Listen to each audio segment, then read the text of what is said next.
FIR की copy मुझे भेजी तब मुझे पूरी जानकारी हुई कि जो उस मुकदमे का वादी है अबरार, उसका भाई है इकरार, उसने ये कहते हुए एफआईआर दर्ज कराई है कि एमपी एमएलए कोर्ट के बाहर गैलरी में नासिर सुल्तान वकील और उनके साथियों ने मुझे गंदी गंदी गालियां दी हैं और धमकाकर कहा कि यहाँ से भाग जा। अदरवाइज़ मेरी ड्यूटी बनती है, मैं पूरा साक्ष्य इकट्ठा करूँगा। अगर वो दोषी होंगे तो कार्रवाई होगी, निर्दोष होंगे तो कार्रवाई बिल्कुल नहीं होगी।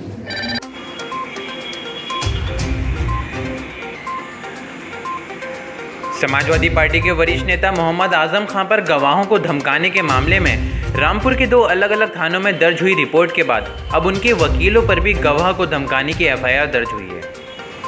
वकील के खिलाफ रिपोर्ट दर्ज कराने पर रामपुर के वकील भड़क उठे और धरना प्रदर्शन किया।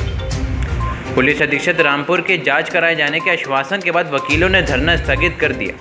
अब पुलिस जांच के बाद ही पता चलेगा कि मामले की सच्चाई क्या है।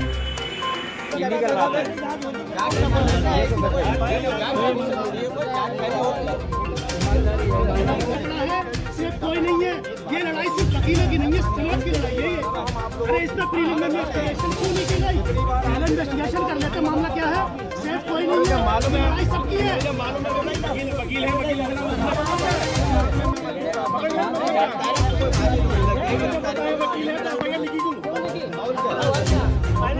इस विषय पर आजम खान के वकील नासिर सुल्तान ने क्या कुछ बताया, आइए सुनाते हैं आपको।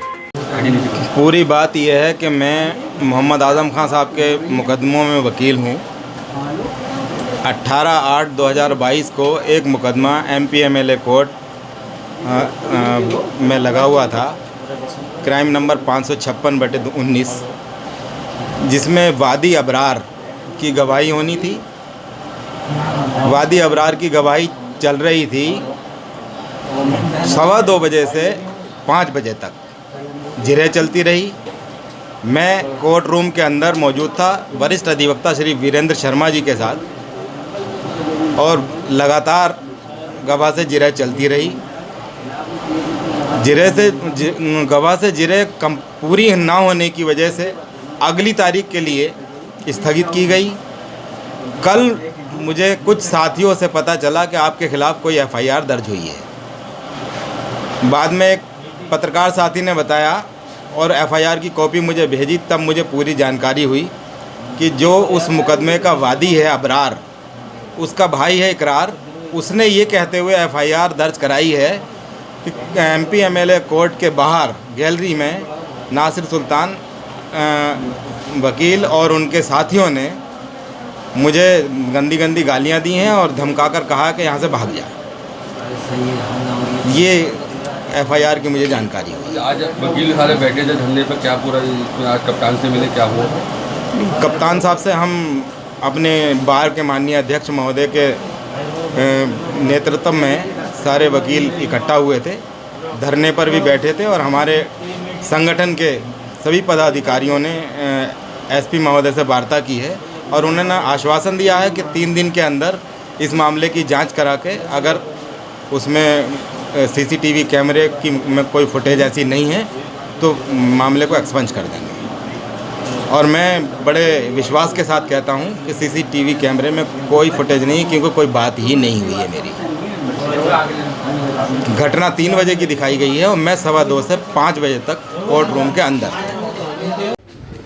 एक व्यक्ति ने दरख्वास्त दिया कि मेरी गवाही मेरे भाई की थी, मैं गया था, अधिवक्ता का नाम लेके उसने एप्लीकेशन दिया कि उन्होंने मुझे बाहर कर दिया, धमकाया, और उसकी शिकायत है, उसको दर्ज किया गया है और उसको वेरीफाई किया जाएगा। वकीलों का प्रतिनिधिमंडल मेरे पास आया था, मैंने उनको आश्वस्त किया है कि हम पूरी इंक्वायरी करेंगे, उनके पास जो साक्ष्य वो भी दे सकते हैं।